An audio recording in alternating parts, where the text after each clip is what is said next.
بسم اللہ الرحمن الرحیم۔ کل 12 ربیع الاول ہے اور 12 ربیع الاول کے متعلق ایک بہت اہم پیغام آپ حضرات کی خدمت میں پیش کر رہا ہوں۔ آپ تمام حضرات سے درخواست ہے کہ ان باتوں کو خود بھی سنیں اور دوسروں کو بھی سنائیں، خود بھی عمل کریں اور دوسروں کو بھی عمل کرنے کے لیے کہیں۔ دیکھیے، ہمارے بہت سارے حضرات، مائیں بہنیں، نوجوان دوست اور عزیز بزرگ اور بھائی 12 ربیع الاول کو جشن مناتے ہیں، اپنے گھروں کو لائٹوں سے سجاتے ہیں، چراغاں کرتے ہیں، موم بتیاں جلاتے ہیں اور نبی اکرم صلی اللہ علیہ وسلم کی ولادت نسبت پر اپنے گھروں کو لائٹوں سے سجاتے ہیں، جبکہ اسلام کے اندر ان تمام کام کرنے کی اجازت نہیں ہے۔ شریعت ہمیں یہ کام کرنے کی اجازت نہیں دیتی۔ میں آپ حضرات کو اس بات کو وضاحت کے ساتھ عرض کر دوں کہ نبی اکرم صلی اللہ علیہ وسلم کو جب نبوت ملی، نبوت ملنے کے بعد آپ علیہ الصلاۃ والسلام 23 سال اس دنیا میں رہے۔ اس 23 سال کے عرصے میں کبھی بھی آپ نے اپنی پیدائش کے دن کوئی جشن نہیں منایا، نہ صحابہ نے کوئی جشن منایا، نہ تابعین نے کوئی جشن منایا، نہ تبع تابعین نے کوئی جشن منایا، اور اس کے علاوہ ائمہ مجتہدین نے بھی کوئی جشن نہیں منایا۔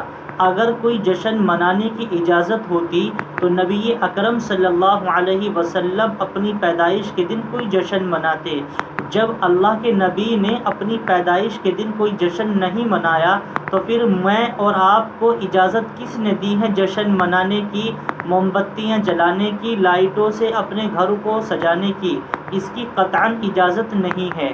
اور اس کے علاوہ ہمارے بہت سارے حضرات ان ایام مخصوصہ میں طرح طرح کے کھانے بناتے ہیں اور پھر ان کو تقسیم کرتے ہیں۔ یہ تقسیم کرنا بھی بدعت ہے۔ اس طریقے سے کھانے بنا کر تقسیم کرنا بدعت ہے، اس کی بھی اجازت نہیں ہے۔ اور اس کے علاوہ اکثر حضرات یوں کہتے ہیں کہ ہم تو نبی اکرم صلی اللہ علیہ وسلم کو ثواب پہنچانے کے لیے یہ کام کرتے ہیں۔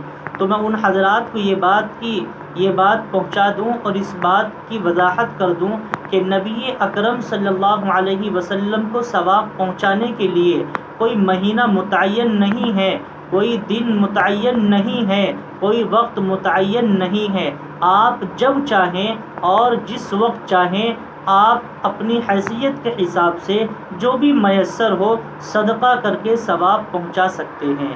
اس کے لیے 12 ربیع الاول کا ہونا ضروری نہیں ہے۔ یہ تمام باتیں اسلام کے خلاف ہیں، شریعت کے خلاف ہیں۔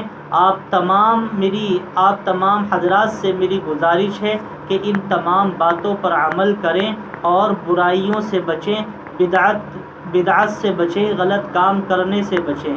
شریعت جس کام کو کرنے کی اجازت دیتی ہے ان کاموں کو کرنا چاہیے، اور جن کاموں سے شریعت نے منع کیا ہے ان سے بچنا چاہیے۔ اللہ عمل کی توفیق سے مرحمت فرما دے۔